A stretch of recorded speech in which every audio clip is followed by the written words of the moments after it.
저는 하나님 말씀 요한복음 14장 1절부터 6절입니다.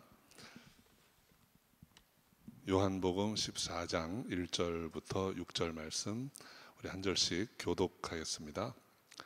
너희는 마음에 근심하지 말라. 하나님을 믿으니 또 나를 믿으라.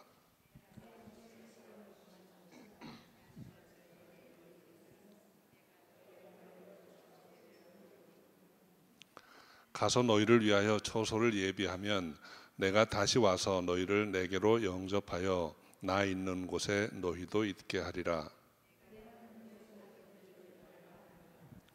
도마가 가로되 주여 어디로 가시는지 우리가 알지 못하거늘 그 길을 어찌 알겠삼나이까. 예수께서 가라사대 내가 곧 길이요 진리요 생명이니 나로 말미암지 않고는 아버지께로 올 자가 없느니라. 아멘. 기도하겠습니다. 주님 감사합니다. 오늘 참으로 귀한 날 주님께서 구별하시고 주님 전에 나와 예배드릴 수 있게 하심을 감사합니다. 이 땅에 교회를 세워주시고 섬길 수 있게 하신 은혜에 진심으로 감사합니다. 주 앞에 서는 그날까지 늘 충성되이 섬기며 주님께만 영광 돌리는 우리 모두가 되게 하여 주시옵소서. 감사하옵고 예수님의 이름으로 기도합니다. 아멘.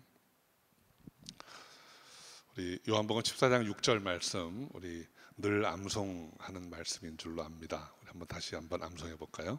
예수께서 가라사대 내가 곧 길이요 진리요 생명이니 나를 믿는 자는 나로 말미암지 않고는 아버지께로 올 자가 없느니라. 다시 한번 내가 곧 길이요 진리요 생명이니 나로 말미암지 않고는 아버지께로 올 자가 없느니라. 아멘. 오늘은 우리 교회 창립 기념주일입니다. 해마다 창립 기념주일이 돌아오면 이 지역에 우리 갈릴리 은혜교회를 허락하신 뜻을 한 번 더 생각해 보게 됩니다.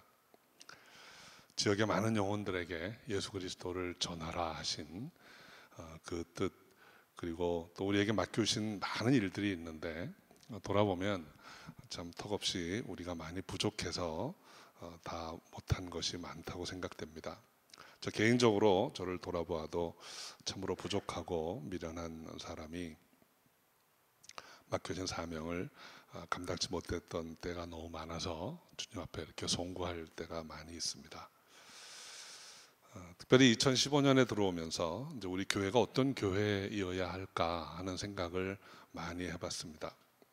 사도행전 2장에 나오는 교회의 모습을 생각하고 그런 교회가 되기를 이제 소원하는 마음으로 기도했습니다. 사도의 가르침이 있는 교회, 성도의 사랑의 교제가 있는 교회, 성령께서 임재하시는 예배가 살아있는 교회, 그리고 성도들이 기도에 힘쓰는 그런 교회입니다. 어쩌면 이런 교회는 세상의 모든 교회들이 다 소망하는 그런 모습이라고 생각합니다. 이제 창립 13주년을 지나면서 우리 갈릴리 은혜교회가 더욱 이런 교회로 세워지고 성장해 갈 수 있기를 소원합니다. 저는 오늘 예배를 준비하면서 지난 한 주 동안 오늘 본문을 여러 번 묵상하면서 새롭게 은혜를 받았습니다. 그래서 오늘 말씀 통해서 다시 한번 우리를 향하신 주님의 뜻을 생각해 봅니다. 먼저 1절부터 한번 같이 읽어볼까요? 너희는 마음에 근심하지 말라. 하나님을 믿으니 또 나를 믿으라. 주님께서 근심하지 말라 하는 말씀을 왜 하셨을까요? 이 요한복음 14장은 13장에 이어져 있습니다. 13장은 마지막 만찬의 모습을 묘사하고 있고 그 마지막 만찬 석상에서 있었던 대화가 14장까지 지금 연결되었고 있습니다. 마지막 식사 자리에서 예수님은 제자들에게 잠시 후에 내가 떠나가면 너희가 나를 찾을 터이나 내가 가는 곳에 너희는 올 수 없을 것이다 이렇게 말씀하셨습니다. 수수께끼 같은 말씀입니다. 이제까지 3년여 함께 지내고 함께 가르치시고 표적과 기사를 행하시고 또 주께서 많은 일들을 보여주셨는데 이제 주님께서 어디로 가시기에 제자들이 따라올 수도 없다 이렇게 말씀하시는 것일까요? 13장 36절에 보면 베드로가 그 궁금함을 이기지 못하고 주님께 여쭤봅니다. 주여 어디로 가시나이까? 그때 예수께서 답하시기를 나의 가는 곳에 내가 지금은 따라올 수 없으나 후에는 따라오리라. 그리고 그 후에는 이라는 말씀은 예수님이 십자가에 죽으시고 부활하신 다음이라는 의미입니다. 그리고 예수님께서 제자들에게 말씀하신 그 뜻을 베드로는 여전히 이해하지 못합니다. 그래서 내가 지금은 어찌하여 따를 수 없나이까? 주를 위하여 목숨을 버리겠나이다. 이렇게 아주 말씀을 드립니다. 그런데 그 말씀을 들으시고 예수님께서 더욱 충격적인 말씀을 하세요. 내가 나를 위하여 목숨을 버리겠느냐? 내가 진실로 진실로 내게 이르노니 닭 울기 전에 내가 3번 나를 부인하리라. 주를 위해서 죽기는커녕 내가 나를 부인할 것이다. 이렇게 말씀한 것입니다. 그쯤 되어서 이제 대화가 끊어지고 아마 어색한 침묵이 흘렀을 것입니다. 나는 목숨 내놓고 주님 따르겠다라고 고백했는데 주님이 내가 나를 위해서 목숨을 내어놓기는커녕 나를 모른다고 할 걸 이렇게 말씀한 것입니다. 베드로도 머쓱해서 할 말이 없었을 것입니다. 그때 주님께서 하신 말씀이 오늘 본문입니다. 너희는 마음에 근심하지 말라. 근데 이 말씀은 베드로에게만 하신 말씀이 아닙니다. 원어를 보면 2인칭 복수로 되어 있습니다. 너희들은 근심하지 말아라. 지금은 내가 어디로 가는지 너희가 알 수 없지만 언젠가 때가 이르게 되면 너희가 다 내게로 오게 될 것이다. 지금은 근심하지 마라. 이렇게 말씀한 것입니다. 저는 이 말씀이 이 제자들에게만 하신 말씀이 아니고 오늘날도 주를 따르는 우리 모두에게 주시는 말씀이라고 생각합니다. 우리가 신앙생활을 하다 보면 어느 때인가 두려움이 찾아올 때가 있습니다. 모든 일이 다 잘 되고 형통할 때는 우리가 믿습니다 하고 베드로처럼 죽을지언정 주를 따르겠나이다 합니다. 그런데 어느 날 어려운 일이 닥치고 고난의 때가 오면 어쩌면 우리도 두려워하고 주님이 어디 계신가 하고 의아해할 수도 있는 것이기 때문입니다. 주님은 지금 제자들에게 두려워하지 마라. 이제 내가 너희 곁을 떠날 것이다. 그러나 그 때가 와도 두려워하지 말라는 것입니다. 주님이 눈에 보이지 않아도 하나님이 안 계신 것처럼 느껴지는 때가 온다 할지라도 두려워하지 말라 하고 말씀한 것입니다. 그리고 나서 2절 이후에 주께서 어디로 가시는지 무엇 때문에 가시는지를 설명해 주십니다. 2절에 보면 내 아버지 집에 거할 곳이 많도다. 너희를 위하여 처소를 예비하러 가노라. 3절에는 내가 가서 처소를 예비하면 다시 와서 너희를 내게로 영접하여 나 있는 곳에 너희도 있게 하리라 하셨습니다. 이 말씀은 유대인들이 잘 알고 있는 그 결혼에 관한 관습을 가지고 설명해 준 것입니다. 유대인들은 결혼할 때 이런 과정을 겪습니다. 부모가 정혼을 해줍니다. 그러면 정혼을 하면 그 정혼이라는 것은 오늘날 우리가 생각하는 약혼보다 더 구속력이 있습니다. 일단 정혼하면 같이 살지만 않을 뿐이지 부부와 같습니다. 정혼이 되면 신랑이 아버지 집에 가서 자기 새 가족이 머물 방을 하나를 더 만듭니다. 그래서 그 방을 하나 더 만들어서 처소가 예비가 되면 이제 다시 신부를 데리러 옵니다. 그래서 결혼 잔치를 성대하게 하고 이제 신부를 데리고 집으로 가는 거예요. 지금 예수님이 이 비유의 말씀을 전해준 것입니다. 예수님은 지금 아버지 집에 가신다는 것입니다. 그리고 너희 거할 처소를 예비하기 위해서 내가 가는데 그거 다 지으면 다시 오겠다는 거예요. 무슨 말씀일까요? 우리가 예수 그리스도를 내 영혼의 구주로 내 생명의 주님으로 믿고 영접하는 순간에 우리는 그리스도의 신부가 됩니다. 정원한 관계가 되는 것입니다. 그 일을 위해서 예수님이 이 땅에 오셨고 십자가에 못 박혀 죽으시고 부활하십니다. 십자가에 죽으시고 부활하신 예수님을 내 구주로 믿고 영접할 때 우리는 예수 그리스도의 신부가 되는 것입니다. 그리고 나서 주님은 아버지 집으로 돌아가십니다. 우리가 거할 처소를 만들기 위해서 가신다는 것입니다. 그리고 처소가 다 만들어지면 다시 오실 것입니다. 그것이 그리스도의 재림입니다. 다시 오신 주님이 이제 우리를 데리고 영원한 천국으로 가실 것입니다. 그렇기 때문에 지금 가신다는 것이 남아있는 제자들에게나 우리 믿는 자들에게는 두려운 일이 아닌 것입니다. 곧 다시 오실 것이기 때문입니다. 이것이 주님이 이 결혼식에 관한 내용을 가지고 제자들에게 말씀하신 것이고, 이것이 제자들에게 두려워하지 말라 하신 이유입니다. 내가 눈에 보이지 않아도 하나님이 없는 것처럼 느껴질 때에도 두려워하지 마라. 아버지 집에 너희 거할 처소를 예비하기 위해서 내가 가는 것이고, 때가 되면 다시 올 것이다. 너희를 데리러 올 것이다. 그러니까 이 땅 사는 동안에 두려워하지 말라라고 말씀한 것입니다. 14절 말씀 우리 함께 14장 4절 말씀 함께 읽어봅니다. 내가 가는 곳에 그 길을 너희가 알리라. 이제 이해가 되느냐? 내가 어디로 가는지, 왜 가는지, 그리고 너희가 장차 어떻게 나를 따라올 수 있다고 한 것인지 이제 이해가 되느냐라고 물으신 것입니다. 그런데 이 말씀을 듣고 도마가 다시 질문합니다. 주여, 어디로 가시는지 우리가 알지 못하거늘 그 길을 어찌 알겠사옵나이까? 금방 알려주셨는데 도마가 모르겠다는 거예요. 모르겠습니다. 어디로 가시는지 모르겠습니다. 어쩌면 이것은 솔직한 질문입니다. 여러분, 주님이 우리에게 하신 말씀 우리가 다 이해하십니까? 말씀하셔도 아는 것 같은데 여전히 모르는 게 참 많습니다. 그런데 주님은 그 제자를 책망하지 아니하시고 다시 한번 답해 주십니다. 그것이 오늘 본문에 우리가 암송하는 구절입니다. 14장 6절 같이 읽습니다. 예수께서 가라사대 내가 곧 길이요 진리요 생명이니 나로 말미암지 않고는 아버지께로 올 자가 없느니라. 요한복음에는 7번에 걸쳐서 예수님이 내가 누구다 라고 하신 말씀이 나옵니다. 제일 첫 번째 나온 말씀은 내가 생명의 떡이라고 하세요. 두 번째는 나는 세상의 빛이라. 세 번째는 나는 양의 문이라. 네 번째로 나는 선한 목자다 하십니다. 다섯 번째로 나는 부활이요 생명이니. 그리고 여섯 번째 하신 말씀이 내가 곧 길이요 진리요 생명이다. 일곱 번째가 나는 포도나무요 너희는 가지다 이렇게 하세요.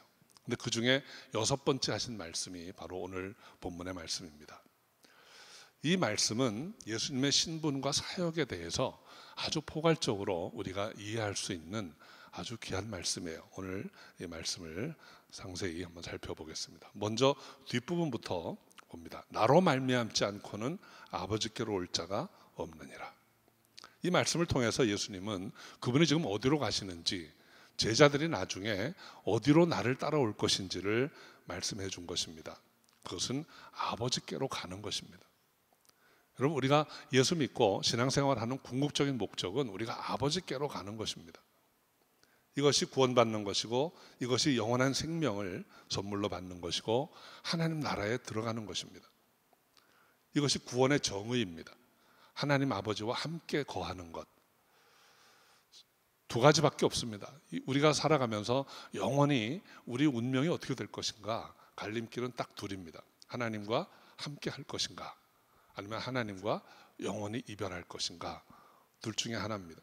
하나님께 가지 않는 것은 사망이고 저주고 멸망입니다. 중간지대는 없습니다. 우리가 하나님께로 나아가지 않으면 하나님으로부터 영원히 결별되는 것입니다. 여러분, 흑암과 광명은 공존할 수 없습니다. 아주 캄캄한 곳에 불이 켜지면 어두움은 흔적도 없이 사라집니다. 하나님과 함께하면 흑암의 권세가 우리를 잡을 수 없습니다. 우리가 궁극적으로 가려고 하는 것, 아버지께로 가는 것입니다. 그런데 그 길이 나로 말미암지 않고는 갈 수 없는 길이라는 거예요. 오직 예수 그리스도로 말미암아 그곳에 갈 수 있다는 것입니다. 성경을 통해서 보면 하나님의 구원에 관한 약속은 아주 넓은 것처럼 보이는데 성경을 읽다 보면 점점 좁혀집니다. 아브라함은 하나님을 믿음으로 의롭다 하심을 받았습니다. 하나님께서 아브라함에게 저가 여호와를 믿으니 이를 그의 의로 여기시고 라고 말씀하세요. 모세는 하나님께 순종하는 자가 복을 받는 것이라고 했습니다. 그러니까 하나님을 믿는다는 것은 결국 하나님께 순종하는 것입니다. 여호수아는 오늘날 누구를 믿을 것인지 택하라라고 백성들에게 요구합니다. 여호와 하나님을 믿을 것인가? 이 당신을 믿을 것인가?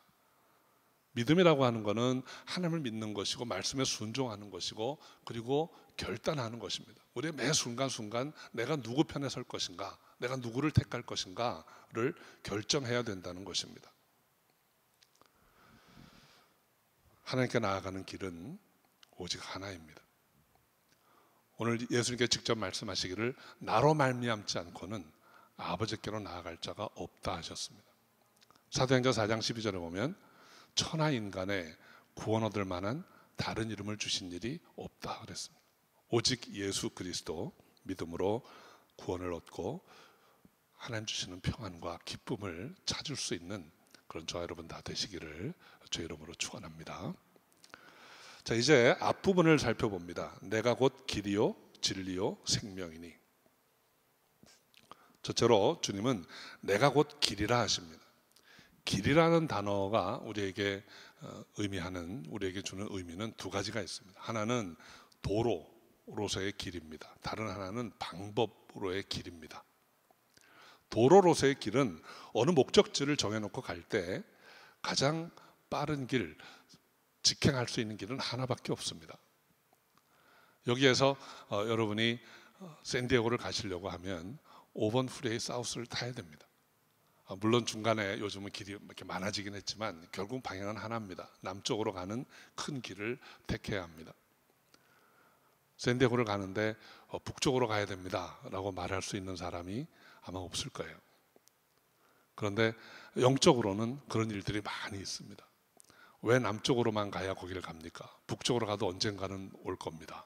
뭐 언젠가는 오겠죠. 뺑뺑 돌면, 지구를 한 바퀴 돌면. 그러나 그 길은 바른 길이 아닙니다. 우리가 하나님께로 가는 길은 하나밖에 없다는 거예요. 그것이 예수 그리스도라는 것입니다. 내가 그 길이라는 거예요. 나를 믿음으로 예수님의 죽으심이 우리를 위한 대속의 죽으심이고 예수님의 죽으심이 우리를 위해서 하나님께 드려지는 화목 제물이라는 것을 믿을 때 하나님이 우리를 의롭다 하시고 우리를 받아주신다는 것입니다. 이것이 내가 길이다 하신 첫 번째 의미입니다. 이사야 선지자가 오래전 선지서에서 말씀했던 시온에 이르는 대로입니다. 하나님께 나아가는 길입니다. 그런데 두 번째 의미를 살펴보면 하나님께로 가려면 예수님처럼 해야 된다는 거예요. 두 번째 그 way, 그 길이라고 하는 것은 어떻게 해서 그러면 그 길을 갈 수 있는가? 어떻게 해서 하나님께 나아갈 수 있는가 하는 것입니다. 예수님이 보여주신 길을 가야 하는 것입니다. 예수님처럼 해야 하는 것입니다. 이런 의미에서의 길입니다. 예수께서 제자들에게 나를 따르라 하셨습니다.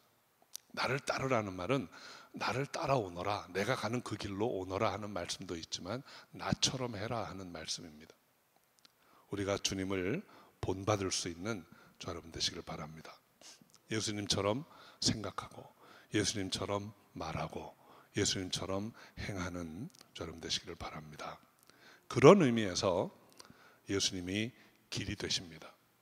길 되신 예수 그리스도를 믿고 따르는 저 여러분 되시기를 주 이름으로 축원합니다.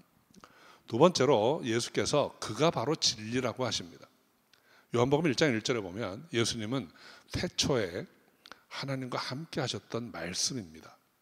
진리의 말씀입니다.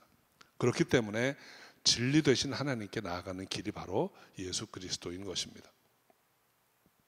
주께서 나를 따르라 하실 때 잘못된 길로 인도하시는 분이 아닙니다.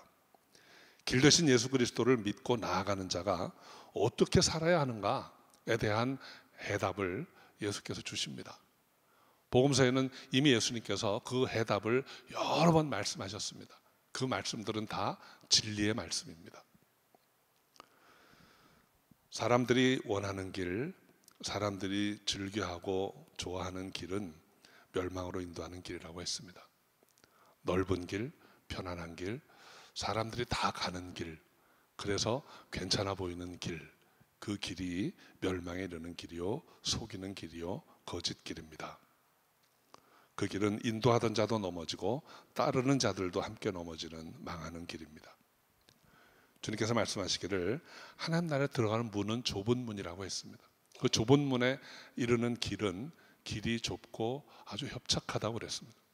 그 사람들이 가고 싶어 하지 않는 길이라고 했습니다. 진리의 말씀은 언제나 우리에게 불편함을 주기도 합니다. 그러나 그 진리에 이르는 길이기 때문에 우리가 그 길을 택하고 그 길에 서 있을 때 우리에게 참 축복과 영원한 기쁨이 있는 것입니다. 진리 되신 예수 그리스도를 믿고 나아갈 수 있기를 기원합니다. 세 번째는 그가 바로 생명이라고 했습니다. 요한복음 1장 4절에 그 안에 생명이 있었으니 이 생명은 사람들의 빛이라 하십니다. 예수라는 이름은 그 이름 자체로 생명입니다. 예수라는 이름은 히브리어로는 요슈아입니다. 여호수아입니다. 여호수아라는 말은 여호와께서 구원하신다 라는 의미를 갖고 있는 말이에요. 그러니까 예수라는 이름 안에 하나님의 구원, 우리의 생명이 있는 것입니다. 예수가 생명이신 줄을 늘 믿고 따르는 저와 여러분 되시기를 바랍니다. 그래서 여러분, 우리가 오늘 이런 말씀들을 많이 묵상하고 암송하고 또 그 말씀 의지하고 기도할 때 힘이 있어요. 내가 곧 길이요 진리요 생명이니 나로 말미암지 않고는 아버지께로 올 자가 없느니라. 그런데 혹시라도 이게 다 안 외워지는 분이 계시면 예수 하나라도 외우세요. 예수가 나를 구원하는 거예요. 여호와께서, 하나님이 나를 구원하신다. 그 예수 이름의 권세와 능력이 있기 때문에 우리가 그 예수 이름으로 기도할 때 응답받는 것이고, 그 예수 이름으로 기도할 때 악한 것들이 쫓겨나고, 그 예수 이름으로 기도할 때 병든 자가 일어난다고 했습니다. 그 예수 이름에 생명이 있습니다. 우리 사랑성도 여러분, 오늘 예수께서 우리 모두에게 말씀하십니다. 내가 곧 길이요 진리요 생명이니 나로 말미암지 않고는 아버지께로 올 자가 없느니라.